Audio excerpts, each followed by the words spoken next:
سجودي. السلام علیکم ورحمۃ اللہ وبرکاتہ. ریڈیو HRDF میں آپ کا استقبال ہے. اللہ کے نبی صلی اللہ علیہ وسلم نے اس دنیا کو فائدہ مند علم اور اپنے عمل کے ذریعے سے بدل ڈالا، اور اللہ کے نبی صلی اللہ علیہ وسلم ایک استاذ اور مربی تھے. نبی کی ذات گرامی انقلابی شخصیت کی حامل تھی.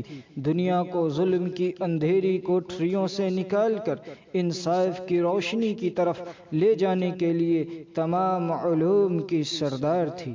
ہر ایک قوم کے اندر منتخب شدہ انبیاء کرام اپنی اپنی قوم کو آزاد کرانے کے لیے ضروری نظریات اور علوم سکھایا کرتے تھے. صرف 63 سال کی عمر میں دنیا کے سامنے ایک نیا انقلاب کا باب کھولا اور نئے سماج کی بنیاد ڈالی.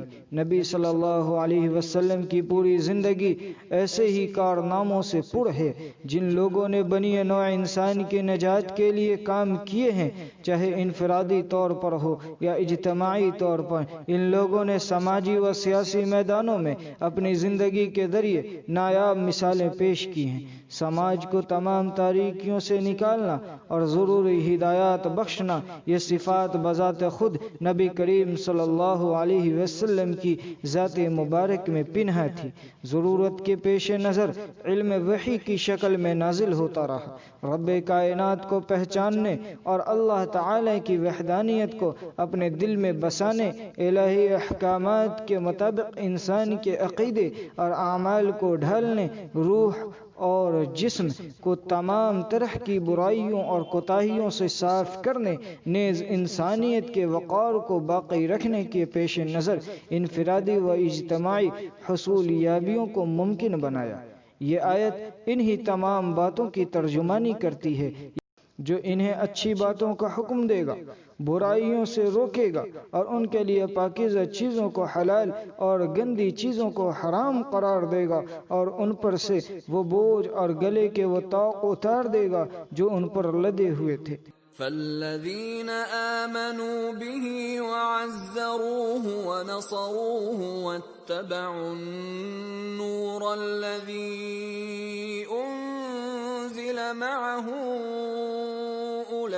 أولئك هم المفلحون. انسان کو نجات بخشنے کے لیے اصل راستہ قرآن ہے. ہاں، یہی قرآن جو آج ہمارے ہاتھوں میں ہے، وہ تمام ذمہ داریاں جو نبی کریم صلی اللہ علیہ وسلم کو دی گئی تھی وہی ہمیں بھی ادا کرنی ہیں.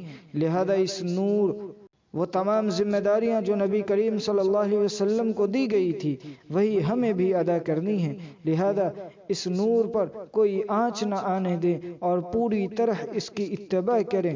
نجات کے لیے کارآمد علوم کو حاصل کرنے اور اس کو عملی جامہ پہنانے کے لیے صاحب ایمان کو محنت کرنی چاہیے. اللہ تعالی ہمارا حامی و مددگار ہو.